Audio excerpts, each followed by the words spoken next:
Hello students, welcome to you on my YouTube channel Pawan Agnihotri Physics Maths Classic. Today I am going to begin a new unit in class 12 physics. It is current electricity. Up to now you have studied electrostatics. Electrostatics deals with the static charges. We have found the force between two static charges, electric field due to a static charge, due to the group of static charges. So all those things we have already discussed. Now in this unit we are going to discuss electric current. So as you already know, electric current is constituted by flowing charges. All the electrical devices which are around you, this CFL, tube light, fan, or any other electrical device, it works on the flowing charge. When the charge will flow, it will work. If the flow of charge will stop, how will you stop the flow of charge? By switching off the. When you will switch off, circuit will break, flow of charge will be interrupted and the device will stop working. So what happens because of the flow of charge? So when the charge flow, then they constitute an electric current. So flowing charges constitute electric current. Electric current, whose symbol you already know, this you have already studied in the class 10th. In electric current, its symbol is I. Unit also you know, its unit is ampere, which is denoted by capital A. Capital A, when you will write complete name of unit, it is this, ampere. So electric current is constituted by the flowing charge. It is numerically equal to the rate of flow of charge. Rate of flow of charge. Rate of flow of charge means charge flowing through a conductor in unit time.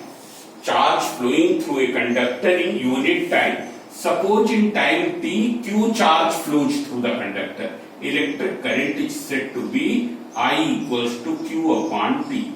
I equals to q upon t. What will be its unit? You can see here. Charge, its unit is coulomb. Time, second. These are the SI units. So it is coulomb per second, or we call it as ampere. That is 1 ampere equals to 1 coulomb per second. It's clear? Means if this is a conductor and 1 coulomb charge flows through this in 1 second. Flows through this means flows through any cross section of this conductor in 1 second. Then the current is said to be 1 ampere.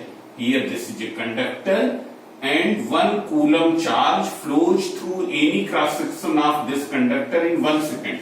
Then electric current is said to be 1 ampere. And if it is flowing through this cross section in 1 second, then from all other cross sections also 1 coulomb charge will flow in 1 second. It's clear? Here if the current is 1 ampere, then it means 1 coulomb charge is flowing in 1 second through every cross section. It is not that from this cross section 1 coulomb charge flows and from this only 1/2 coulomb charge flows. It will not be. If from any one cross section 1 coulomb charge is flowing in 1 second, then from all other cross sections also same amount of charge will flow in 1 second. It's clear? So electric current, it is the property of whole conductor. It is not the property of any point of the conductor. If I say that the current in this conductor is 5 ampere, then everywhere current will be 5 ampere. It means from every cross section 5 coulomb charge will flow in 1 second.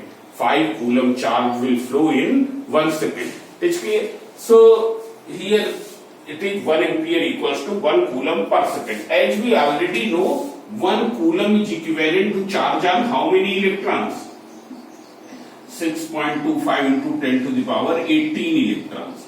It means if this much number of electrons pass through any conductor in 1 second, pass through any cross section of the conductor in 1 second, then current is said to be 1 ampere. Now see here, what are the charge carriers in a metallic conductor? In a metallic conductor, what are the charge carriers? One more thing before going over that. If suppose a variable amount of charge is flowing through any conductor, variable amount of charge is flowing through any conductor, it means in first 1 second 10 coulomb charge passes, in the next 1 second only 8 coulomb charge passes, in the next 1 second 13 coulomb charge is passing. If variable amount of charge is flowing through a conductor, then we determine the average value of conductor. Average value of conductor, it is equals to delta Q upon delta T. इसके or in calculus we can write it as dQ upon dt. But this is not very important. You simply remember I equals to Q upon T. I equals to Q upon T. If Q charge flows through a conductor in time t, current is said to be I equals to Q upon T. Its numerical value will be that much.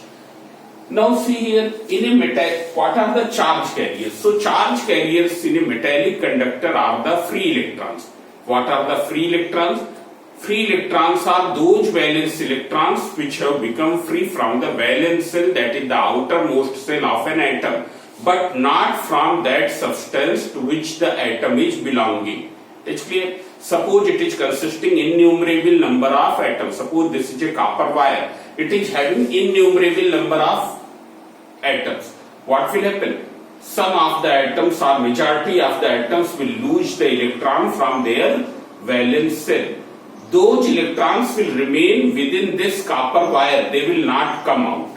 They will not come out. It's clear? So these electrons which are moving within the conductor here and there, because of the thermal energy of the conductor, because of the temperature of the conductor, are called the free electrons. And current in a metallic conductor is constituted by the metallic conductors, not by the positive ions. Why it is not constituted by the positive ions? Because what are positive ions? Those atoms will lose the electron, will become positively charged. But as you know that atoms are tightly bounded in the solid, they cannot move, therefore they will not constitute any current. It is clear? But it is not so in case of the liquid. For example, electrolytes, you know, current is constituted by the positive ions as well as by negative ions. It is clear? So here in a metallic conductor, current is constituted by the free electrons. Now what will be the direction of current? So direction of current, there are two directions. One is the conventional direction. Conventional direction means in which direction current is assumed to flow. So current is assumed to flow in that direction in which positive charge flows. In which positive charge flows. Positive charge flows. And this is the direction which is marked in the circuit diagram. It is the direction which is marked in the circuit diagram. But as we know that in a metallic conductor, there is no flow of positive charge is permitted, flow of positive ions is not permitted because they are tightly bounded. So there is one more direction that is known as electronic current. Electronic current. Electronic current means in which electrons move. In which electrons move. And electrons always move opposite to the flow of positive charge. That you know from the definition of electric potential also. Positive charge always flows from high potential to low, while electron flows from low potential to the high. It's clear? So what will happen? Here, if positive charge is flowing in this direction, electrons will flow in that direction. Positive ions are flowing in this direction, electrons will flow in this direction. If we for a second we assume that positive ions are also flowing in a metallic conductor. So it is the direction of positive charge which is marked as the direction of electric current in a conductor. It means if there is any conductor, if there is any wire through which current is flowing in this direction, it means this is the direction of conventional current. What will be the direction of flow of electron? it will be opposite to that. So electronic current direction is not marked in the circuit diagram. The direction which is marked in the circuit diagram, it is the direction of flow of positive charge. It is clear? That is known as the direction of the conventional current. Now see here, electric current is what type of quantity? Whether it is a vector quantity or it is a scalar quantity. So from here you can say that since it has the magnitude as well as the direction, therefore it should be a vector quantity, but it is not so. Here electric current is not a vector quantity, electric current is a scalar quantity. This you can understand from this example. Here there are two conducting paths. Suppose there is one wire is arranged in this way, another wire is arranged in this way, and from this wire 3 ampere current is flowing. From here 4 ampere current is flowing. And there is another wire which goes in this direction. Is clear? So when these currents will meet at this point, if we assume that they are the vector quantities, then the resultant of these two electric currents should be 5 ampere. But it is found that it is not 5 ampere, it is 7 ampere. If we connect a device, ammeter is a device which measures the direction of electric current. So if we connect a device, ammeter, what will happen? We will find that the here current is 7 ampere. Means electric current do not follow the laws of vector addition. Here resultant electric current can be found by using algebraic sum of the electric currents. It is clear? So here electric currents don't obey the laws of vector addition, therefore it is a scalar quantity. It is not a vector quantity. And one more thing, already which I have told in the beginning, it is the property of whole conductor. It is not of the any point. It does not mean that if current is here 5 ampere, then at this point it will be less than 5 ampere, other than 5 ampere. No. Throughout the whole conductor it will be 5 ampere.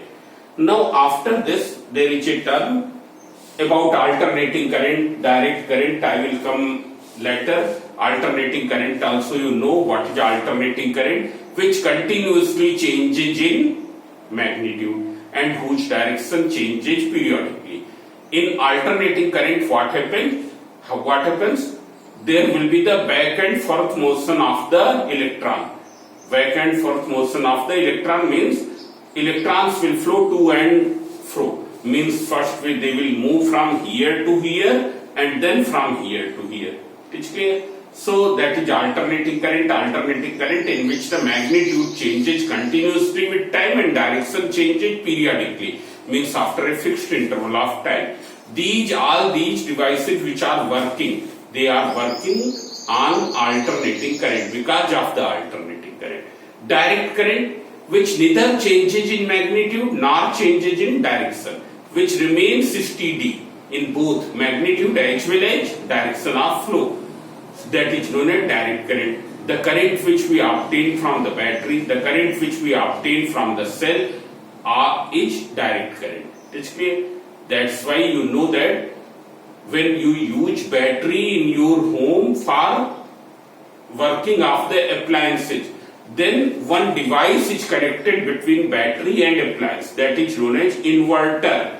If you go at the literal meaning of inverter means जो उल्टा कर दे, which makes DC into AC and AC into DC. When battery is providing electric current, DC will be converted into AC and appliances will work. When battery is being charged, what will happen? We are getting alternating current, but battery needs direct current for the charging. So what will happen? Inverter will invert it. It will make it DC. It's clear? So that is the other thing that I will discuss afterwards. Now after this there is a term current density. This is a new term for you. What is current density? Now you pay attention towards this because up to now you have studied. Current density, it is a vector quantity. Current density, it is a vector quantity. Here we represent it by vector J. It's clear? And at different points of the same conductor, its value may be different. At different points of the same conductor, its value may be different. It is not necessarily having the fixed value that you will see afterwards. First you see what is current density. Current density at any point of the conductor, it defined as current flowing through unit area. Current flowing through unit area around that point perpendicularly. What is current density at any point of the conductor? It is defined as current flowing through unit area about that point perpendicularly. You can note down. It's clear? Current flowing through unit area at that point perpendicularly. Suppose you have to determine the current density at this point. So, in order to determine the current density at this point, we have taken a small area dA. It's clear? Though it is not small, but we have assumed that it is small. And current is flowing here in this direction. What will be the current density here? Current density will be equal to dI upon dA. It is clear? It can be written as J equals to delta I upon delta A. This will be the current density. It's clear? If we assume that at every point of this area, it's clear? At point P you have to determine the current density. So in order to find a current density at the point P, we will assume a small area around the point P such that it is perpendicular to the direction of electric current. So what will be the current density? Current density will be equal to J equals to delta I upon delta A or dI upon dA. If we assume that at every point of this cross section, current is perpendicular. Everywhere it is perpendicular. Here also it is perpendicular. Here also it is perpendicular. Then we can write it as J equals to I upon A. So what is the current density? It is a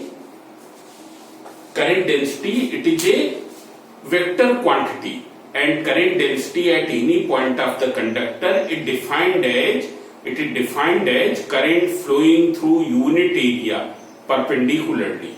Current flowing through unit area at that point perpendicularly, that is known as the current density. Now see here, we can see here, suppose this conductor is of non-uniform cross section. Non-uniform cross section means here it is this. Here this cross section is smaller and this cross section is bigger. You can see here. What will be the magnitude of current? The current which will flow through this cross section will also flow through this cross section. That already I have told, that it do not depend upon the cross section. It will be same at every cross section. It's clear? For example, the current which will be here, that will be here also. Same current will flow. It's clear? But the area of cross section is larger. So what will happen to the current density here? Here current density will become smaller. So current density at different points of the conductor may be different. Current density at different points of the conductor may be different. For example, here current density is more because the area is smaller. Here current density is smaller because area is more. Current is same at both the cross sections. At both cross sections, current is same. Therefore, it is a microscopic property of a current carrying conductor. Microscopic. It is a microscopic property. It is a microscopic parameter for a current carrying conductor. While the electric current, it is a macroscopic. It is a macroscopic parameter for a current carrying conductor I. While J, it is a microscopic property. It's clear? Now one more thing you see here. Suppose the cross section is this. Here this is the conductor and the cross section is this, while the direction of current is this. What will be the current density here? What will be current density? So as we already know that current density is numerically equal to the current flowing through unit area perpendicularly. Whether current is flowing perpendicularly to this area? No, it is not flowing perpendicularly to this area. So we will find out its projection perpendicular to the current. Here this is the area vector. This is area vector. Is clear? We will find out the projection. Suppose this you denote by di. It is clear. What will be its projection? Projection of this area perpendicular to the current. Suppose it is this I made here. From green pen it is made. This is the projection of vector dA perpendicular to the direction of current. What will be its value? If we take this value as theta, then its value will be dA cos theta. dA cos theta means di current is flowing perpendicular to dA cos theta area. Through this area, which is equal to dA cos theta, this much current di is flowing perpendicularly. So what will be J? So J equals to, from the definition you can see, J equals to di upon dA cos theta. It's clear. We can write di equals to J into dA cos theta. J into dA cos theta. And as we know that J, it is a vector quantity which is the current density. dA, it is a vector area, that is also vector quantity. If you calculate vector J dot vector dA, vector J dot vector dA, that will be equal to di. It is clear? As you know that vector A dot vector B equals to AB cos theta. If there are two vector quantities acting at an angle theta, then it is equal to AB cos theta. So here J is a vector quantity, area is also a vector area, so we can write it as vector J dot vector D. Angle between them is equal to theta. Is clear? So this can be written as indifferent. Now you can see here there is one more thing. Here we can write the, if you integrate on integrating, when you will integrate, so integral di equals to integral vector J dot vector dA, or vector di is what? I equals to integral vector J dot vector dA. So we can define electric current as the current flux of current density. Electric current is defined as the flux of current density. It is defined as the flux of current density. Electric current I is defined as the flux of current density. Is clear? Now see here, what will be the direction of current density? So direction of current density will be same as the direction of electric current. It's clear? The direction of current density means that direction in which current is flowing. That direction in which current is flowing. That will be the direction of current density. It's clear? Now one more thing. What will be its unit? So as you know that J equals to I upon E. J equals to I upon E. Its unit is ampere, its meter is square. So ampere per meter is square. It is clear? Ampere per meter is square. What is the dimensional formula?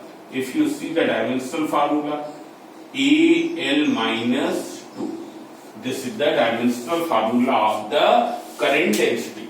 It's clear?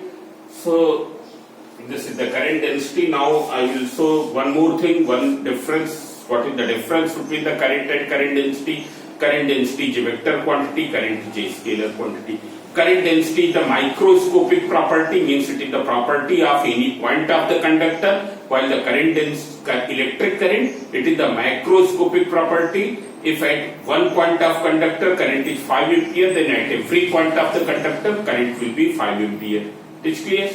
So these things. Now after this we will see the mechanism of flow of current in any conductor. What is the mechanism of flow of current in any conductor?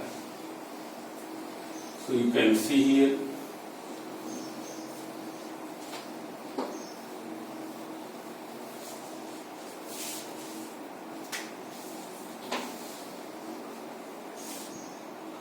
Mechanism of flow of current in any conductor, and here we are talking about the metallic conductor. We are talking about the metallic conductor. Metallic conductor, you know, copper, aluminum, iron. These are the metallic conductor. It's clear? Gold, silver. This is gold and this is silver. It's clear?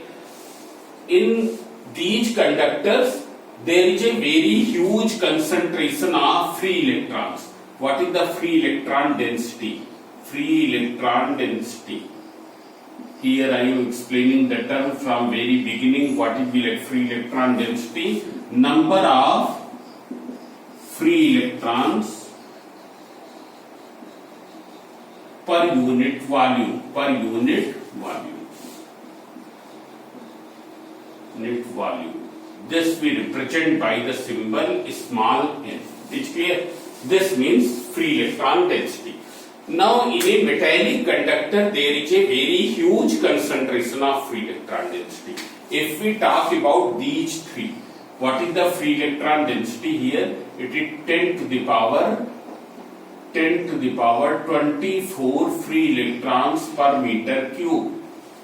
Means if you have a block of copper whose length is 1 meter, breadth is 1 meter and height is 1 meter, there will be how many free electrons? 10 to the power 24. About 10 to the power 24 per meter cube. It's clear? Similarly, in case of gold and silver, it is of the order of 10 to the power 28 to 10 to the power 30 per meter cube. There is a very huge concentration of free electrons. It's clear? That's why these are assumed as good conductor, and here in these two, free electron density 10 to the power 4 times of this. Means 10,000 times more. So they are known as the best conductors. They are known as the best conductors. Now see here, conductor means through which the electric current can flow, through which the charge can flow. It's clear? That is known as the conductor. Now these free electrons are moving randomly here and there inside the conductor in the absence of any potential difference. As long as you are not applying any potential difference here, what will happen? They will move here and there inside the metallic conductor. It's clear? They are not moving in one direction. It's clear? Because of the thermal energy of the conductor, because of the temperature of the conductor, what will happen? They are moving randomly here and there. Here I have shown, these arrows are showing the direction of motion of free electrons in the absence of any potential difference. It's clear? Electrons are moving, free electrons are moving randomly. As we know that when electron will flow, what will happen? It is carrying this much charge, 1.6 into 10 to the power minus 19 coulomb. This much charge is carried by the electron. So when the electron will flow, what will happen? It will produce the current. So there should be a net current in the conductor, but it is not so. We know that as long as there is no potential difference across the ends of the conductor, how will you create the potential difference? One end you connect with the positive terminal of battery, other end you will connect with the negative terminal of battery. The potential difference will be created. It's clear? So as long as there is no potential difference, they are moving randomly and there is no net current. If you touch the conductor, what will happen? You will not feel any electric shock. You will not feel any electric shock because here there is no net current, though individual electrons are producing the current. So you can see here individual electrons are producing electric current, but overall there is no net current. So what will you say? What will you explain this thing? How will you explain this thing? Here we can say that the overall motion of electrons is zero. Though individual electrons are moving, but their average motion is zero. Their average velocity is zero. Means if we assume that because of the temperature of the conductor, these are the velocities of the conductor. These are the thermal velocities of the conductor. If we assume there are capital N electrons in this, capital N free electrons within this conductor. If we assume that there are capital N free electrons within this conductor, it is different from this, that is the free electron density. It's clear. And if at any temperature their thermal velocity, why do we say thermal velocity? Because these velocities electrons have acquired because of the temperature. More the temperature, more will be the thermal velocity. And if we see the magnitude of these velocities, it is of the order of 10 to the power 5 meter per second. It is of the order of 10 to the power 5 meter per second. It's clear? So, in the absence of these electrons, free electrons, in the absence of any potential difference, free electrons are moving randomly here and there within the conductor because of its temperature, because of its thermal energy. The velocity which they have, it is of the order of 10 to the power 5 meter per second. This huge value of thermal velocity do not contribute any electric current. Why? Because their average thermal velocity is zero. What is the average thermal velocity? Vector u1 plus vector u2 plus vector un whole divided by n. It is equal to 0. Their average thermal velocity equals to 0. Now see here. Here average thermal velocity is 0. So we can say this in the other way also. We can say this in the other way also. That the equal number of electrons are crossing to any cross section from either side. Equal number of electrons are crossing to any cross section from either side in a given time interval. Suppose in a given time interval 100 electrons goes in this direction, then 100 will also go in the opposite direction. What will be the net transport of electron? That will be 0. If in a given time 100 electrons moves in this direction, then 100 will move in the opposite direction. Net transport will be 0. It's clear? So how can you explain no current within the conductor in the absence of any potential difference? When there is no potential difference within the conductor, the free electrons are moving randomly here and there inside the conductor because of its temperature with the thermal velocity which is of the order of 10 to the power 5 meter per second. But this motion of electron do not produce any electric current. Why? Because the current produced by one electron is neutralized by the other electrons. We can say that the average thermal velocity of the free electrons is 0. Though individual electrons are moving, but their average thermal velocity is 0. It's clear? Average thermal velocity of the free electrons is 0. Or we can say that there is no net transport of free electrons over any cross section. So these are the main things. What are the main things I am writing here so that it should be clear. Average thermal velocity is 0. Thermal velocity equals to 0. This thermal velocity is 0. Or we can say net transport of free electrons through any cross section in a given time is G, and therefore there is no electric current. Now see here we can assume, or it is assumed, that since there is a very huge concentration of free electrons and they are moving just like the molecules of the gas, that's why it is assumed that free electrons within a conductor constitute an electron gas. Free electrons within a conductor constitute an electron gas.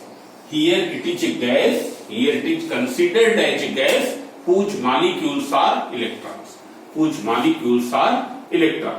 So this huge concentration and random motion of free electrons within the conductor leads to this conclusion that they form an electron gas within the conductor, and their motion will be governed by the gas laws.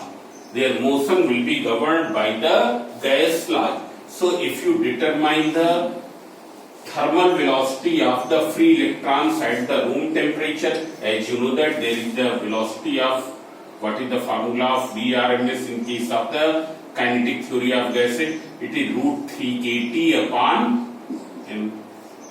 It's clear? If we determine the average thermal velocity at the room temperature suppose 27 degrees Celsius, means in Kelvin it will be 300 Kelvin. What will be this value of Boltzmann constant? Suppose it is 1.38 into 10 power minus 21, let me see the value, 23. 10 power to the power minus 23 into 300 upon m. Mass of electron is 9.1 into 10 power minus 31. It's clear?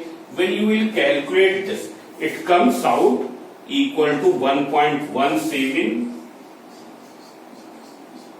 into 10 to the power 5 meter per second. It's clear? After applying this concept that the free electrons are constituting an electron gas within the conductor and their motion is governed by the gas law, we can determine the electric current by applying the formula of the RMS velocity in case which is derived from the kinetic theory of gases. So it comes out 10 to the power 5 meter per second. Now after this, so this is the thermal velocity. There is one term that is known as the mean free path. What is the mean free path? It is the average distance travelled in between two successive collisions. It is the average distance travelled by free electrons in between two successive collisions with the positive ions. It's clear? After suffering one collision, because here within the conductor there will be the positive ions also. These free electrons have to pass through that small interatomic space. It's clear? There will be the positive ions. Free electrons have to pass through these small interatomic spaces. It's clear? So when they will pass through these interatomic spaces, what will happen? Electron is negatively charged, this is positively charged, there will be the collision. It's clear? And during the collision, electrons will lose their energy, come to rest. But because of the thermal energy, what will happen? Once again they will accelerate. It's clear? So what is the free path? It is the distance travelled by an electron in between two successive collisions with the positive ions. That is known as free path. Since all the free paths are not of equal length, therefore we calculate the average. So it is the average distance travelled by the free electron in between two successive collisions with the positive ions. It is denoted by the symbol capital, it is denoted by the symbol lambda. It's clear? And its value is nearly 10 to the power minus 9 meter. Value is nearly 10 to the power minus 9 meter. Now after this, what is the approximate value? Here 10 to the power minus 9 meter. Then there is one average relaxation time. Average relaxation time. What is the average relaxation time? It is the average time spent in between two successive collisions with the positive ions. and it is nearly equals to 10 to the power minus 14 second. This is the average time spent between two successive collisions with the positive ions. That is known as the average relaxation time. Is clear? Now after this we will do drift velocity. Is clear? What is drift velocity? So these terms are also important. You remember these terms. What is mean free path? What is average relaxation time? It's clear. What is the average thermal velocity of free electrons? It is 0. And why it is 0? Because the current produced by one electron will be neutralized by the other electron. Therefore, there will be no electric current. No electric current signifies that there will be no motion of electrons. No motion of electrons. So, though the individual electrons are moving, means their average motion is 0. It's clear. Individual electrons are moving here and there, but when you find out their average, that will come out 0. Now after this drift velocity, we will do drift velocity.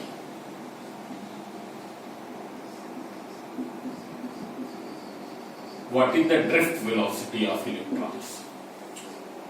It is denoted by the symbol Vd.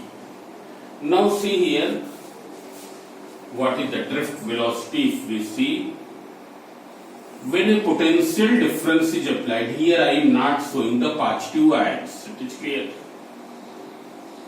Electrons have to pass through the positive ions. Here positive ions will be closely arranged. It is clear. And it is not necessary that all the atoms will lose the electron. Those which do not lose the electron, they will be uncharged. So here you can see some circles are having no plus sign. HK means from these electrons have not lost. Electrons have to pass through these positive ions. Now here I am showing one electron.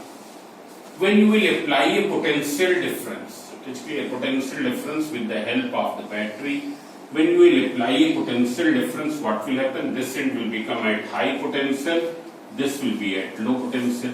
This is a free electron, its thermal velocity is suppose directed in this direction. Thermal velocity represented by the symbol U. Thermal velocity represented by the symbol U. Is clear? Now, when potential difference will be created, what will happen? An electric field will be established all along the length of the conductor. All along the length of the conductor, an electric field will be established. And what will be the magnitude of this electric field? It will be equal to the potential gradient. It is equal to potential gradient. Means if potential difference between these two ends is V and its length is L. Its length is L. Length of the conductor is L. Then what will be the potential gradient? V upon L. This will be the magnitude of electric field all along the length of conductor.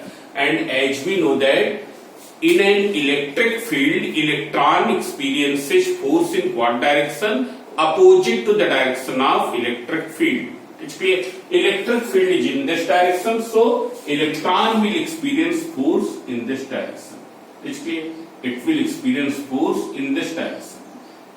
Because of this force, what will happen? It will accelerate in this direction.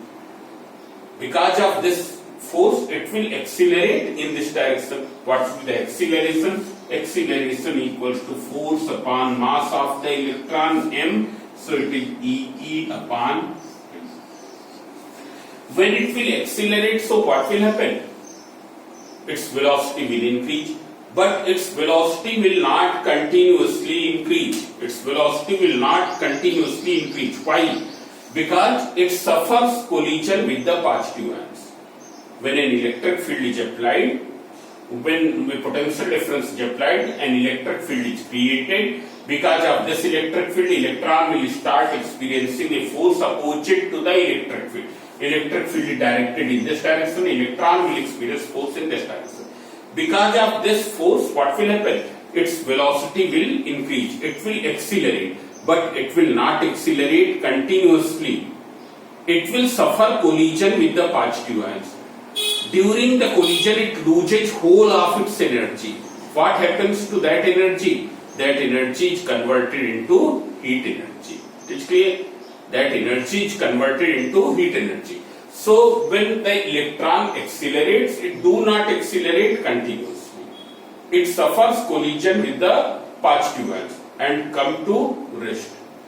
But because of the existing electric field, once again it will accelerate. Because it is losing the energy only, not losing the charge. Charge अभी भी है electron पर, तो फिर से वो accelerate करेगा from rest. Once again it will suffer collision with the positive ions and loses energy. So this phenomena will take place continuously.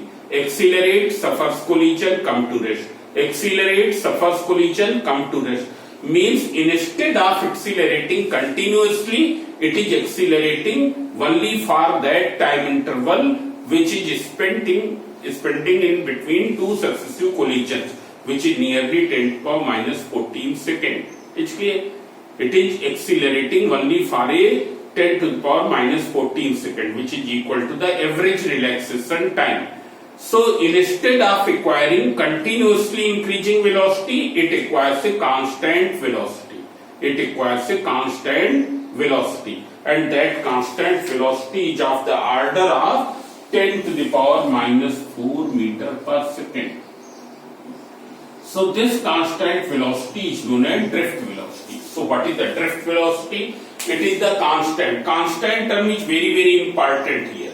You have to write constant. It's clear? It is the constant velocity acquired by the free electrons under the influence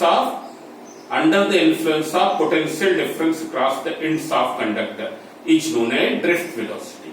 What is drift velocity? It is the constant velocity acquired by the free electrons under the influence of potential difference is known as the drift velocity. It's clear?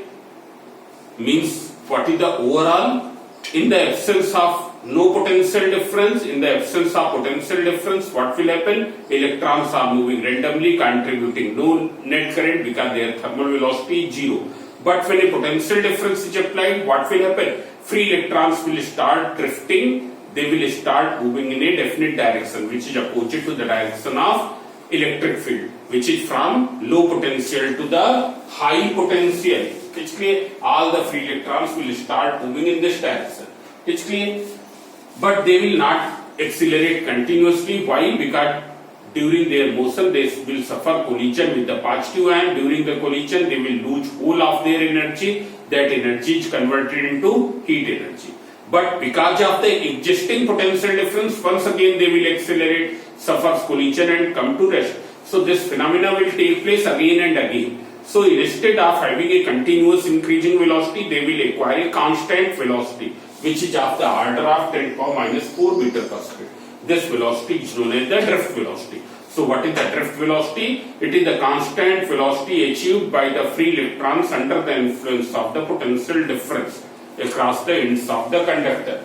And this velocity is very small, but it is contributing a significant current. Why it is contributing a significant current? Because now all electrons are drifting in this direction.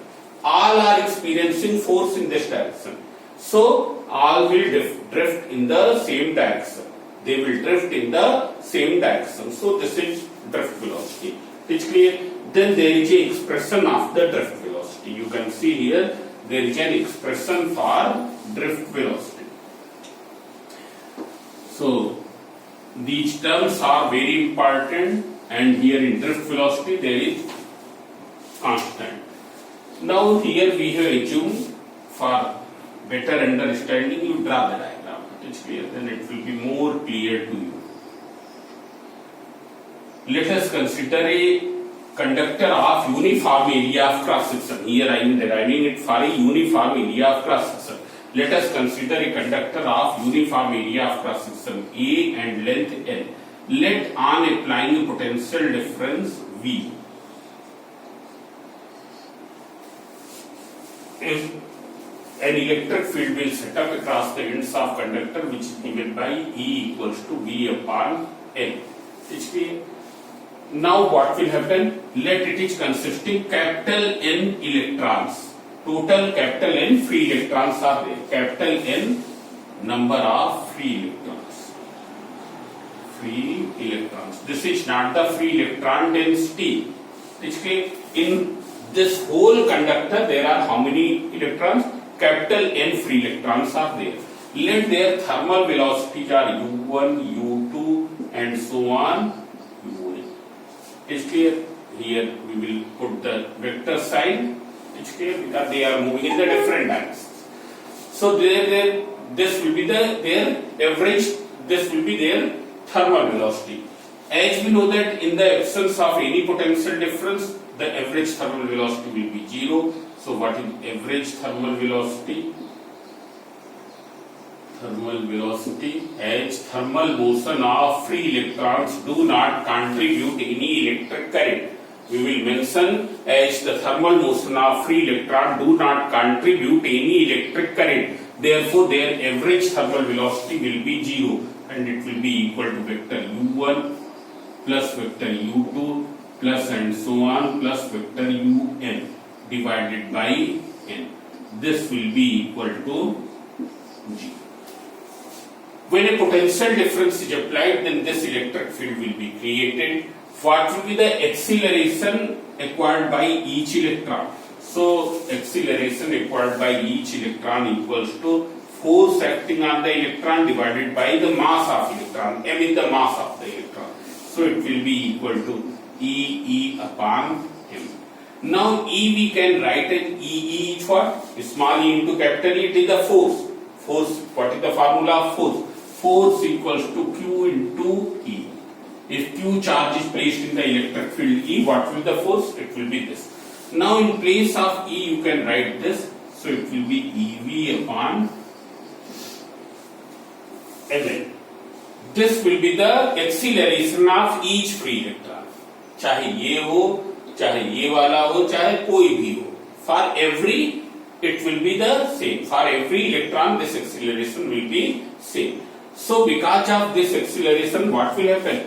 Besides the thermal velocity, they will achieve another velocity component.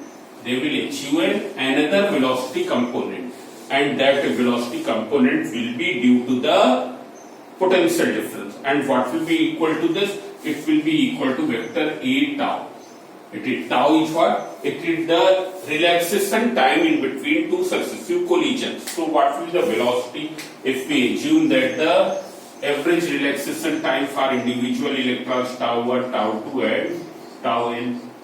So what will be their velocities after this time? So from v equals to u plus at. Vector v equals to vector u1 plus vector a tau 1. This is for the first. It's clear. What will be? It will be the sum of the thermal velocity plus velocity acquired due to the electric field. For the second electron, what will be the velocity? Vector u2 plus vector a tau 2. V1, V2 are the resulting velocity, which will be the resultant of thermal velocity and velocity acquired due to the electric field. Then for nth electron it will be what? Vector un plus vector a tau n. It's clear? You see once again. Here we have assumed a conductor of length L and uniform cross-section area A. Let it consist capital N electrons. Let the thermal velocities of the electrons are u1, u2 and so on un. As the thermal motion of electron do not contribute any electric current, therefore their average thermal velocity will be 0. So it will be equal to 0. This I have written. Let a potential difference V is applied. Therefore, an electric field will be developed all across the length of the conductor, which is given by E equals to V upon L. Because of this electric field, every electron will experience an electric force, and therefore it will accelerate towards the higher potential end. it will accelerate towards the higher potential end by the acceleration which is given by this. If we assume that the average relaxation time for individual electrons are this, therefore their resulting velocity due to the electric field will be this. So what will the average velocity? Average velocity on applying the potential difference. So you can see here what is the average velocity on applying the potential difference, vector v1 plus vector v2 plus and so on vector vn divided by n equals to vector u1 plus vector u2 plus and so on plus vector un divided by n plus vector a, this is tau 1 plus tau 2 plus and so on tau n divided by n. It's clear, this will be the average. This is what? This is the average velocity acquired by the electron under potential difference, which is known as drift velocity, which is known as drift velocity. This we know that it is equal to 0, so that we will write 0 plus vector a, and this is what? This is the average relaxation time for all the electrons. Average relaxation time for all the electrons. So vector Vd equals to vector a into tau. Now you can see here vector Vd, it is directed towards what? Higher potential end. Acceleration is always directed towards the higher potential end because it is the acceleration of electrons which is acting towards the higher potential end. Vector Vd is also acting in the same direction, means vector Vd and vector A has same direction. So we can simply write it as Vd equals to A tau. Vd equals to A into tau.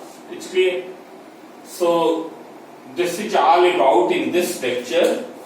In the next lecture we will begin after this. It's clear?